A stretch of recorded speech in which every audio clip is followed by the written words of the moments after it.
All right. So we are re-recording another episode of Not for Broadcast. Take 8.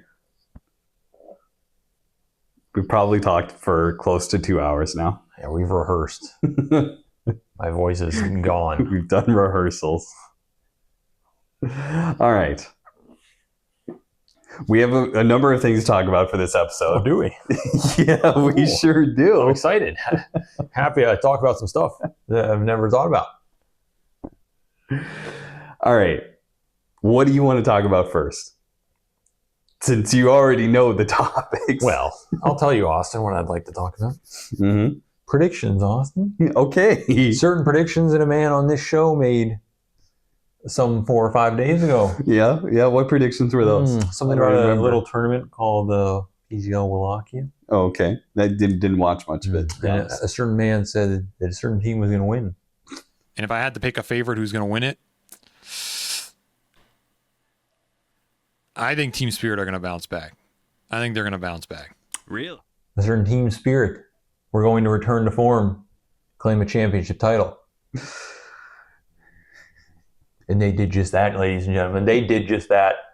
Round of applause here for me in my correct prediction. Yay. Austin, let's hear it. Let's hear it, Austin. Clap. I want you to say it. You were right. It feels good to be this good. Did you just use the PPD That's right. line? Real life voice chat wheel. Got him. We got him, boys. I'd like to say, first off, I'd like to thank all my fans out there. Your support has given me this moment. Without you, it wouldn't have happened. I'd like to thank my mom for always being there. All my coaches and managers over the years. This is truly one of the greatest moments of my life. Being able to sit here and know that Austin, he has nothing he can say to me right now. Because I was absolutely correct. Team Spirit did indeed win Wallachia in a 3-2 fashion over the favorites, over a team that had not dropped a single game, and returning to TI form with the Yatoro anti-mage in a game 5 where he crushed Ame's dreams and hopes and spirit and flew to the skies with his own. Masterful performance by them and by me in predicting that. I'm very satisfied with myself. Boy, you're a very humble winner, aren't you? Well, that's what they say about Dota players. Very humble people. You can keep the ego in check.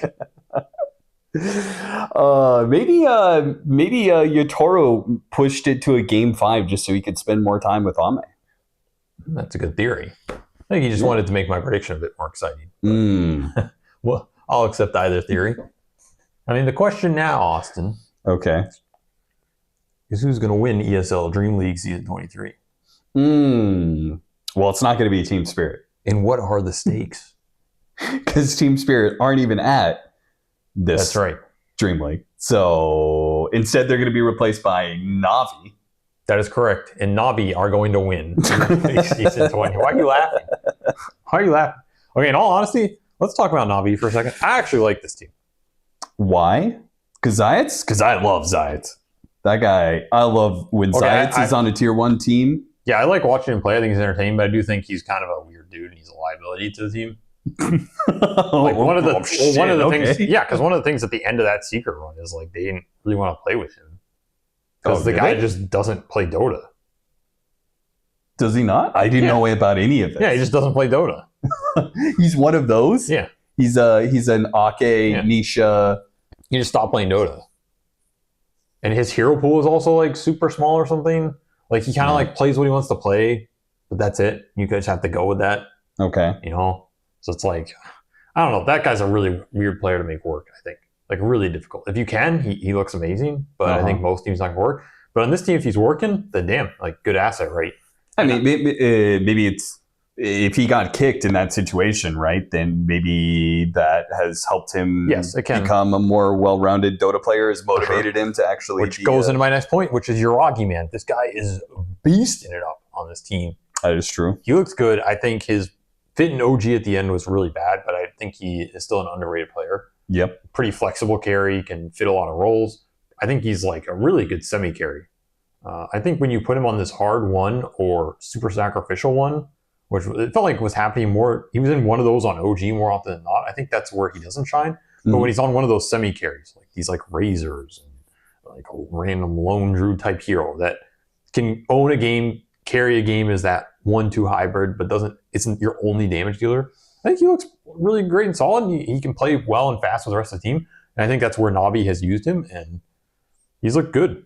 He's looked good for them. And if you need him to pick up some slack with like a Faceless Void performance, he can do that. Yeah. But I think he's remotivated after getting kicked. I think he's in a new team, fresh ideas. It's a pretty young Navi squad. They're a lot of energy, a lot of creativity. I have not seen their mid laner on maybe any other team. I think maybe I've only seen him on Navi. It's really just your Augie and Zayats that we know the most about. So I like the squad. I think they're cool. I think they showed some good potential in qualifiers. I'm kind of excited to see what they can do. Okay. Good name to have in the scene anyway. So, sure, at some point they'll kick their mid for Dendy, and the cycle will be completed. But and then they'll welcome back. What's his name? Crystallize? No, I'm blanking on his name, dude. Seneko. Seneko, welcome back. Round 6. That's when you've reached the top of the Navi cycle. When Seneko gets back on the team, you're like, oh, all right, boys. Well, we'll see you in another year and a half. We're back to the Seneko period. Not to hate on him. He's actually come making a resurgence too. What team is he on? No, he got like 13K or something. Some ridiculous MMR. Oh, okay. He's always been a really when high you MMR. said 13K, I thought you were saying money, and I was like, no. What? Super high MMR. Is he succeeding? He was one of the original somewhere like else? 10K supports, right? Or something like that. He was always a really high MMR support player. But yeah, I think that team will be cool to watch. I expect them to probably finish somewhere in the middle. I don't think they'll be last. I don't think they'll be first, but I think like somewhere around that 6th to 8th is where I would expect them. If they can get one more series win in there and get like a 4th to 6th, I think it'd be a pretty cool storyline. Okay, so one of the teams to watch for me. I can believe it. Yeah, and I think. Do you believe in them more than PSG Quest? Yes. Why though? Because PSG Quest I felt like they were a good team that was getting crowded out by the tough MENA qualifier. I think their floor is high and I think their ceiling's low. Ooh, that's not a good place to be. No. I think their floor is very consistent. They have very skilled players. They have pretty good synergy. They have good ideas of what they want to do. Everything you need for a team to be successful. Okay. But I think they're too fucking slow.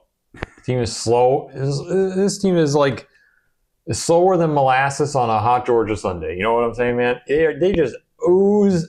There's nothing that does not ooze slowness about this team. Man. They ooze their way to victory. Oh my God, is this team painful to watch sometimes? Like, just watching TA 2000 like hit creeps his Naga Siren until he has 4-digit CS.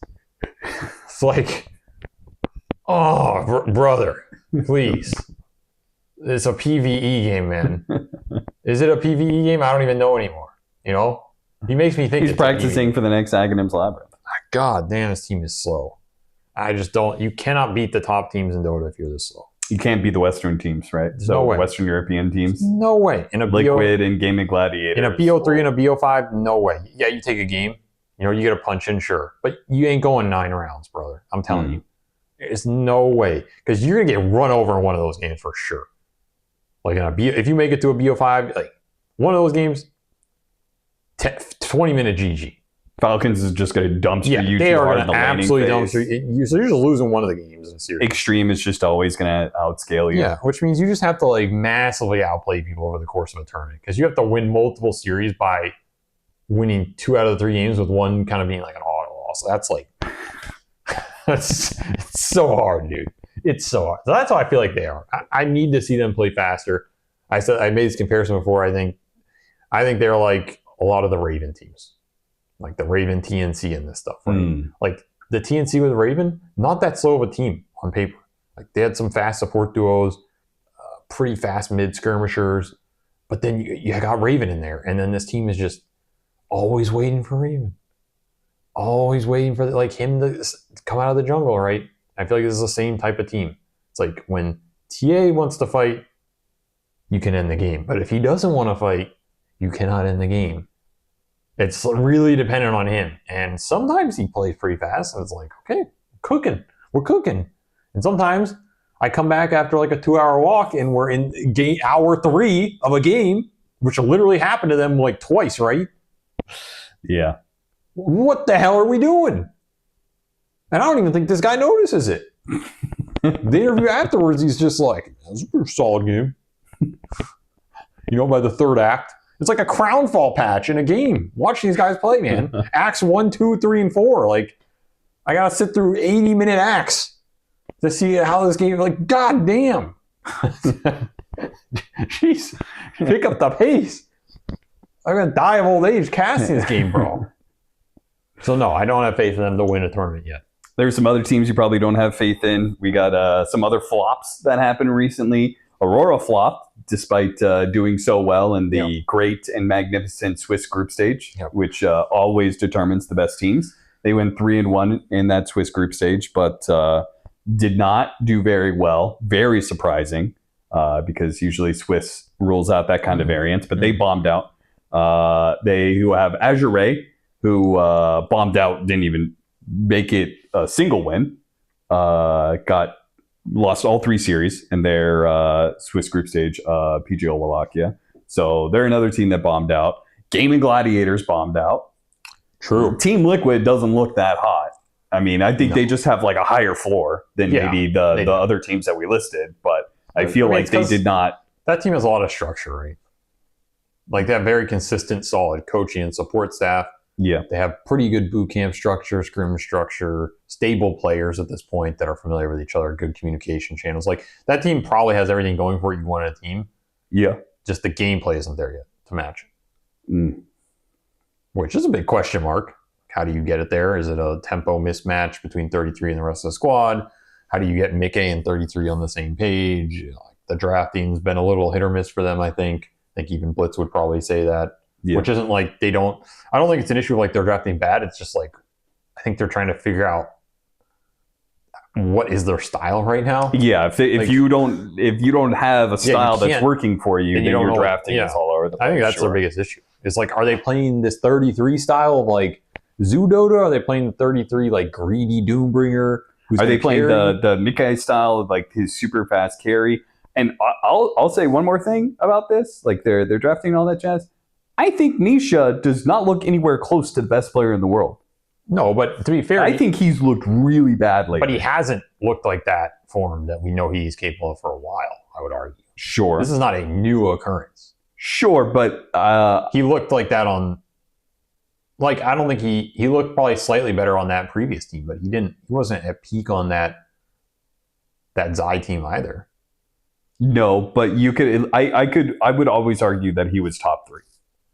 You don't think he's top 3 right now? I don't think he's playing like a top 3 mid. No.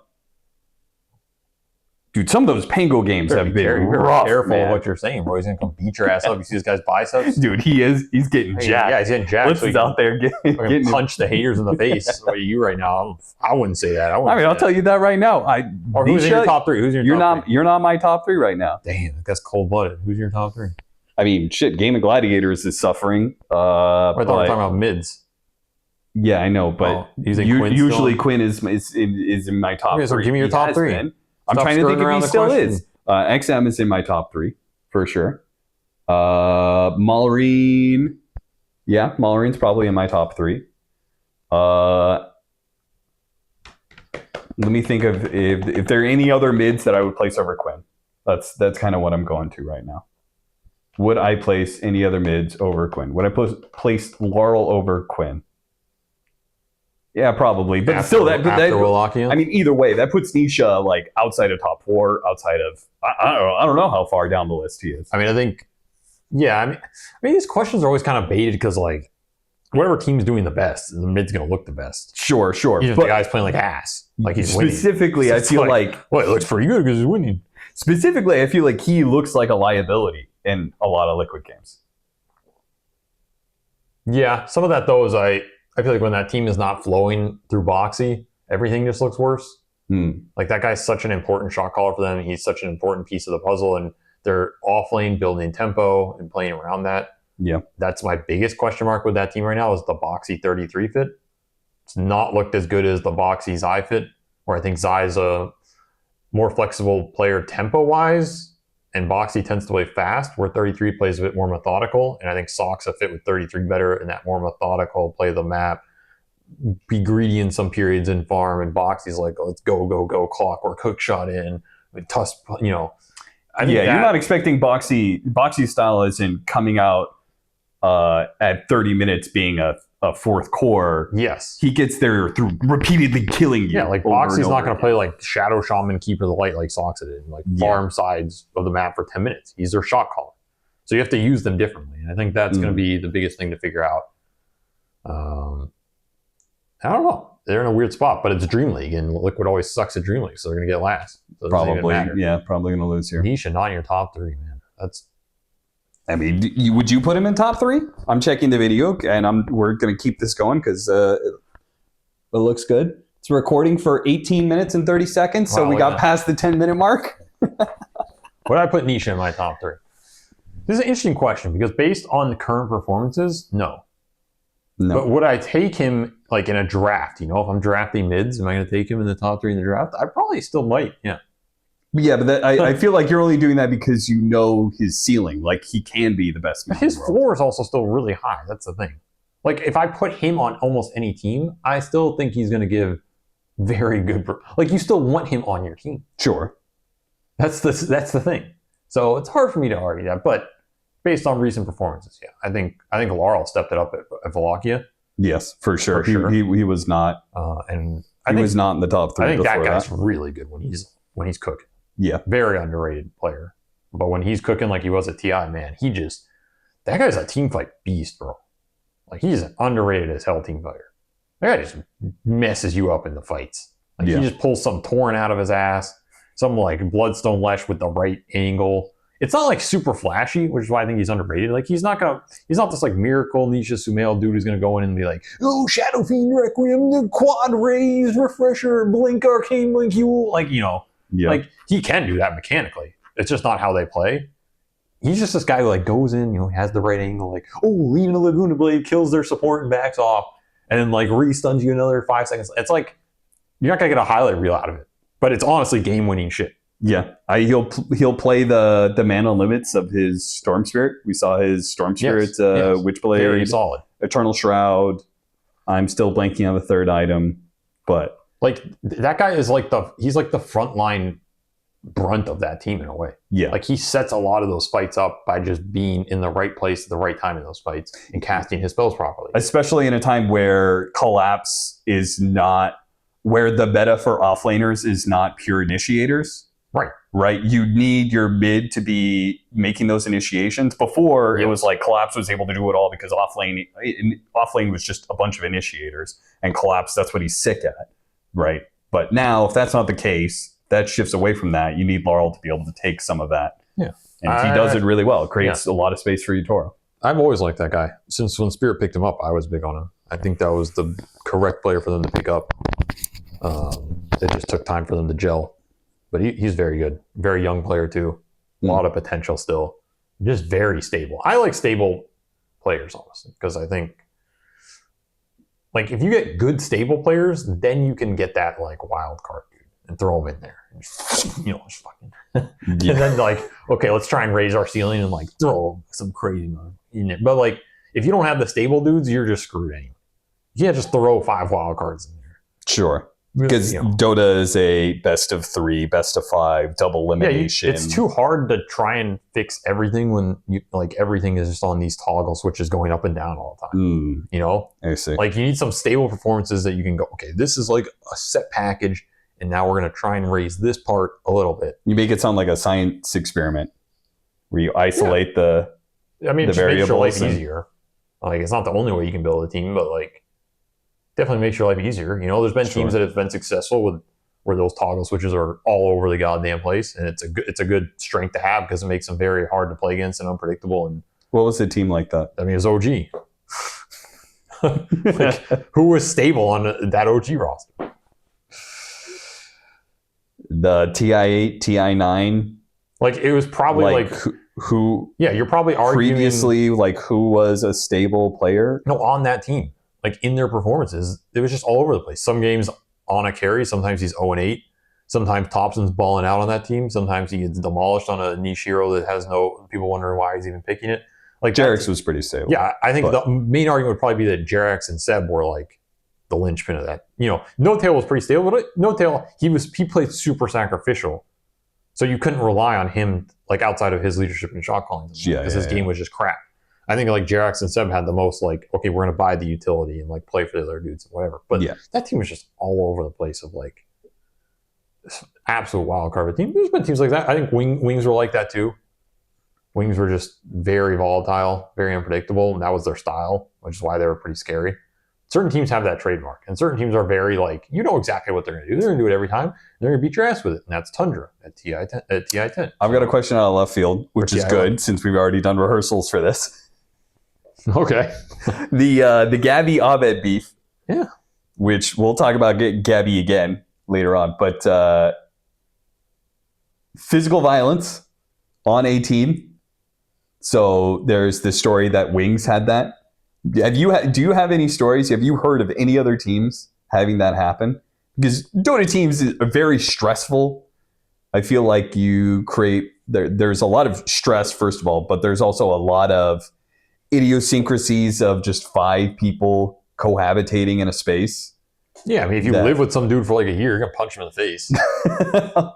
So what happens with every team? I mean, all these dudes out here, like I guarantee you, everybody watching this who has a sibling punch their sibling at some point in their life. You're telling me you didn't?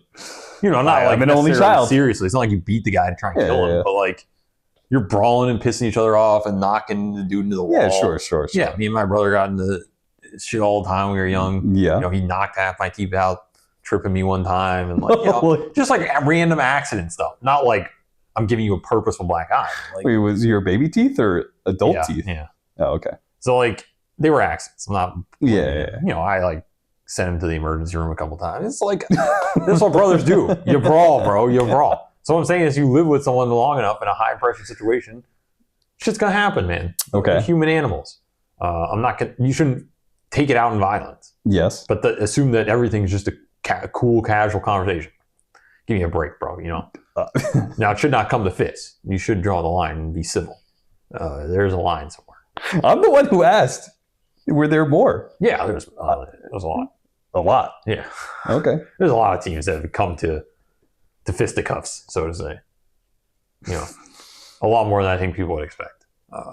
Not common nowadays, though. That shit died out. Yeah. TI-6 to TI-8, that period, it died out. Yeah. There was a level of professionalism. Yeah, it's too much money to it. Yeah. It's like too much money, and orgs became more structured. Yeah, and like the contracts become bigger, so the orgs want to take a bigger role because now they're spending more, so they expect more. Yeah, they have more staff on site. Yeah, everybody's serious stuff real quick. The managers are no longer just some dude's friend. Maybe they are still some dude's friends, but they're actually have been a manager for 2-3 years. Yeah, unless you have Jack Chen. No, but yeah, true. Then Jack Chen's like beating up your team in the dumpster. All right. So we talked about our predictions for Dream League. We kind of talked about Wallachia. So you want to go back to the other topics now? Are we talking about Skim? What about Skim? Did we talk about it? I can't remember because I don't remember what we've talked 4 times now. We did talk about Shopify. We did talk about Shopify because we talked about our predictions for Dream League. All right, sure. We'll move on. Okay. All right. So we got 2 different betting topics. One's going to go into the other one. We've got Gabby posting his betting slips, which after everything that's gone down and all the rumor mongering and drama that has come from this whole Abed punching Gabby thing, he posts his gambling slips. So he is betting on matches on a tournament that he is not a part of, but he is still gambling as a professional player, which is definitely a gray area. There's nothing that there is definitely no way that you could say that is absolutely 100% the wrong thing to do, ethically, morally speaking. But it's one of those things you're just kind of like, should you be doing that though? I mean, it's a dumbass thing to do. I think that's very obvious. Like, what is this guy doing? You know, there's a saying. Like, why is he doing it, and why is he posting it? Yeah, there's like a common saying with like news cycles with companies and stuff, like bad news predicates more bad news, and like good news means more. Like once there's a hole punched in the ship, there's more holes. You know, the leaky ship isn't just one hole. There's others there hidden up. You know, like once a company is like, oh, they falsified some accounting records. It's not like that's not the only thing, right? There's a whole other heap of like shit in the closet that's about to come out. That's what that is. Wait, are you making the argument because Gabby got punched in the face by Abed? No, all I'm saying is when we talked about this on the last episode, if you remember what I said this guy's going to create a track record for himself. This guy has a track record of being a part of drama. He has been a part of drama. Yeah. So my follow-up to this now is that it's very unsurprising he's continuing to be involved in this random shit that he's doing to himself. Because like once you start doing this, there must be so much shit in this guy's closet that we don't know about at this point. That's all I'm starting to believe, right? Like we only see the shit he wants us to see. Yeah, I mean, stop and think about what haven't we seen? He publicly put out the Abed that's what thing, I'm saying, right? Where he was the one attacked, but he did put that out there. You're seeing he actively put the gambling slips out there. You're seeing the bad news about the company that they told you about, which means there is some shit there. We have no idea that is like gotta be 10 times as insane. So that's what I'm at this point. I'm like, I'm like, is this dangerous to talk about? Like, what am I getting into talking about it? You know, I don't know what's going on. This is so dumb. It's beyond dumb. It is beyond dumb. Yeah. To be a top tier pro player gambling on anything in Dota is just stupid. Yeah. You are inciting so much assumption, so much risk for so little gain. Even if you don't do anything wrong, it is stupid. Just don't do it. Yeah. There's no good ending from it. If you want to go gamble on like horse races or something. Why are you doing it in the game you're playing in professionally? You know? Yeah. If you want to gamble, there are plenty other ways to do it. Yeah, I'm not condoning that. Don't do that either. But like, my God, dude, the risk reward assessment is so poor because I know the mentality is like, well, I don't have any direct connection to the results of this tournament, so I'm not doing anything wrong. Mm-hmm. Okay, correct. Which is true. Yeah. When you start gambling on Dota, it's going to make people think about maybe you're gambling on Dota in other ways. Mm-hmm. Right? You're going to incite these assumptions and maybe it'll lead to that because maybe you start gambling on Dota and you're winning. I mean, we already have the example of Taiga saying that he got addicted to gambling and that led him into these things are which is slippery slopes. I think his story is definitely an outlier of like gambling. Maybe, yeah. Okay, maybe not outlier of gambling addiction, but an outlier of I mean, I feel like the Taiga situation is like the worst possible scenario. I mean, it's right where you gamble, you start match fixing, you lose your job, you lose your credibility. It's an outlier. Maybe he literally went from the top of the scene to the bottom of the scene. Yeah, I don't think it's an outlier though in that trajectory in terms of how that can happen. I don't think it's an outlier at all. I think that's exactly how that stuff works. Like once you start getting in the hole, you go deeper in the hole. Yeah. I just like as a player, I would never want to have my name involved in anything gambling related while I was playing professional. There is no benefit in my mind, only potential downside.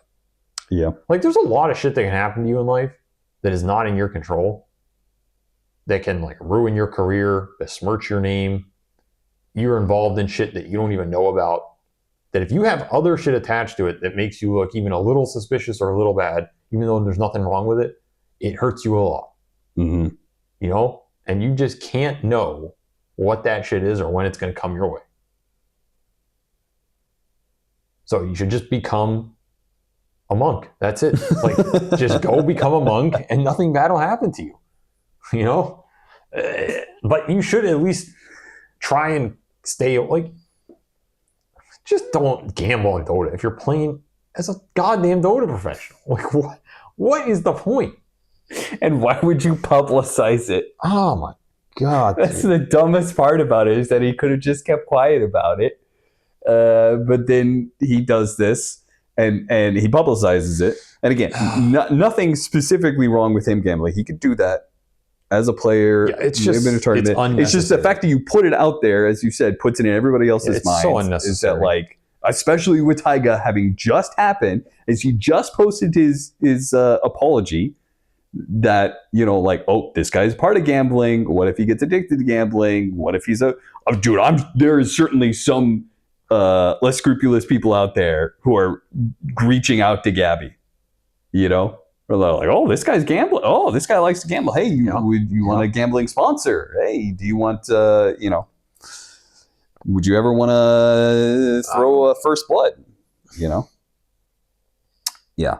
It's just going to put that question in people's minds. And there was no need for you to do that. I mean, I like to say, whatever money he got out of it would be even stupider if he didn't get money for making that post. Yeah, I mean, the guy could be sponsored by a gambling company if he wants to. Yeah. I don't think that's difficult. Yeah, he has a successful stream. He could get a gambling sponsor. I don't know if he has one or not, but it's just like, I assume he got paid for that post. If he didn't get paid, then it's even stupider. If you're a top tier Dota player, you won at life. Take your dub and let the clock run out. You know, like, you got to go out there and take a bunch more half court threes to show you're the biggest man on the fucking court. You won. You're up 50 at halftime. Take your bench seat and enjoy the rest of the game. You know what I'm saying? Like, you won at life. You have one of the best jobs you could possibly have. And it is a job that could help you potentially retire by the time you're done with it. That is... especially for those guys. Less than the 1%. Especially for those guys that are in Southeast Asia or South America, where the cost of living, that money goes so far. Yeah, you win tournaments and are getting paid out in US dollars. You know, people talk about, like, Abed, that he got on a Western team, got Western salary, Western prize winnings, and now he moved back to Southeast Asia. That guy and his family are set for generations. And I've heard that C salaries are catching up to some of the Western salaries. I think people would be surprised at how high they are. Yeah, like team salaries as a whole have gone up a lot recently, right? But then if there's, if you're a C team going to, one of these international tournaments, you're getting the same exposure for that org as, any of the Western teams, then you're going to start asking for the same amount of money. Yeah. And I mean, other regions poaching those players help too, because that up their value. Yeah. Like that guy, these players like Midone or Abed that went to European teams or American teams and got paid 10 or 15 or 20K a month, go back to C. If these C guys want to pick them up, pay me the same. Yeah. Or I'm going to go back to Shopify Rebellion over here, as is rumored. So these C salaries are not bad for some of the top guys anymore. I'm not saying for everybody, but for the top guys with big brand values, they're good. And so you won. Don't have to do anything more. Just take your win. You play Dota, you've won at life. With any of your other free time, go paint with Bob Ross, go kayak down a river, do anything. You don't have to gamble. Yeah. Because the downside is really, really bad. And the downside is what we saw happen to Taiga. Taiga posted his apology recently, which my gut read on it is that it's I think it was a bullshit apology. I mean, that guy something about him comes across as insincere, whatever it is. The vibe, the wording, the callousness, him being in the Twitch chat, memeing about it. Yeah. I don't know. He's not doing a great job at selling this recovery arc. I don't know what his deal is at this point. I don't know. That's between him and his therapist and God. I don't know. But the guy should be banned from competitive Dota for the rest of the time, for sure. Yeah. Violated the integrity and trust of the scene. So fuck that. And I hope he can fix his issues and get better. I don't have anything against him as a person. I don't really know him. Yeah. People have said good stuff about him. So I'm not going to sit here and judge him as a person, and I empathize with his situation. That's a dark space to be in, a very dark hole. I'm not going to like judge his actions being in that position or judge how he got there or something. Say I'm like some better, higher moral person. But like at some point you have to own up and take responsibility for it and try and change and move on. And that's the part where people feel like, is he actually doing that, or is he kind of making a joke about it? Yeah, it felt like there was a lot of dude. I felt like a fair amount of deflecting. I felt like some of the story didn't fully add up. I mean, either way, we've broken this down a couple times now in this attempt to get this video forward. And I think ultimately what it comes down to is like, this is the end of the Taiga saga. It pulls it all together. So in which case, it doesn't really matter what our thoughts are on his apology, because this should be the last we hear from him. Right? Should be. He match fixed. But it's he Dota, did this shit in Dota.